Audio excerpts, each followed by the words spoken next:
প্রয়োজন আমরা রাজপথে জীবন দিব, আমাদের জুলাই সনদ লাগবেই লাগবেই, কোনো কথা নাই। মনে করে দিতে চাই যে আপনারা একসময় জুলুমের শিকার ছিলেন, মজলুম ছিলেন। আসসালামু আলাইকুম, আমি শহীদ সাইদুল ইসলাম ইয়াসিনের আম্মু যাত্রাবাড়ি থেকে বলছি। আমাদের সন্তানরা নতুন একটা বাংলাদেশের আশায় যুদ্ধে নামছিল এবং জীবন দিয়েছে। তারা একটা মানুষ বাঁচে স্বপ্ন নিয়ে, অনেক আকাঙ্ক্ষা নিয়ে।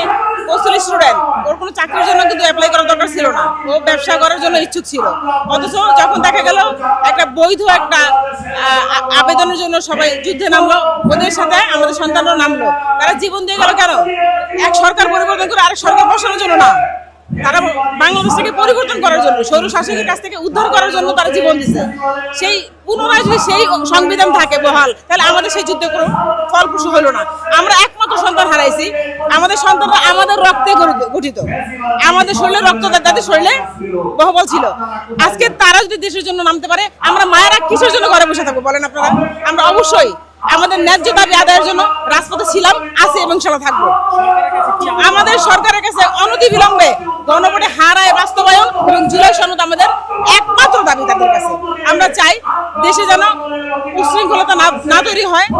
তারা বাংলাদেশে আসার পর থেকে গণধর্ষণ, এরপরে এই একদল আরেকদলের প্রতি প্রতিহিংসা, তাদেরকে মারামারি, মানুষের উপর নৃত্য করা, মৃত মানুষকে মাইরা তাদের উপর নৃত্য করা একদম জঘন্যতম একটা কাজ। সবারই সন্তান আছে, সবারই মা বাবা আছে, তারাও কোনো না কোনো মায়ের সন্তান। তারা কিন্তু সেই জুলুমের শিকার ছিল এক সময়। আমরা তাদেরকে সেটা মনে করে দিতে চাই যে আপনারা এক সময় জুলুমের শিকার ছিলেন, মজলুম ছিলেন, আমরাও সেই মজলুম। আজকে আমাদের উপর অত্যাচার করবেন না, আল্লাহ তা সহ্য করবে না। আপনার ভাই যেভাবে মারা গেছে, আপনার যেভাবে মেরুদণ্ডে আঘাত পেয়েছেন, আপনার মায়ের মৃত্যুতে যখন আপনারা আসতে পারতেছিলেন না, তখন অনুভূতিটা একবার চিন্তা করেন আপনারা। আপনার কেমন লাগছে যখন আপনার মা অসুস্থ শুনছেন, অথচ তাকে দেখতে আসতে পারতেছিলেন না? আপনার মায়ের লাশটা আপনি জানাজা পড়াইতে পারতেন না, কিন্তু আজকে আমাদের সন্তানদের রক্তের উপরে আসা আপনারা সেটা পারছেন। সুতরাং কৃতজ্ঞতা ভুলে যাবেন না। মুসলিম হিসেবে কৃতজ্ঞতা প্রকাশ করাটা একটা ভদ্রতা।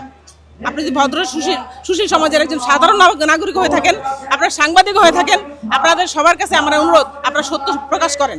এবং আমরা রাজপথে ছিলাম, আমাদের সন্তানরা জীবন দিয়ে গেছে, আমরা মায়েদের, আমাদের কোনো আর জীবনের মায়া নাই, আমাদের হারানোর কিছু নাই।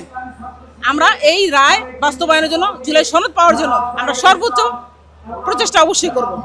প্রয়োজন আমরা রাজপথে জীবন দিব, আমাদের জুলাই সনদ লাগবেই লাগবেই, কোনো কথা নাই।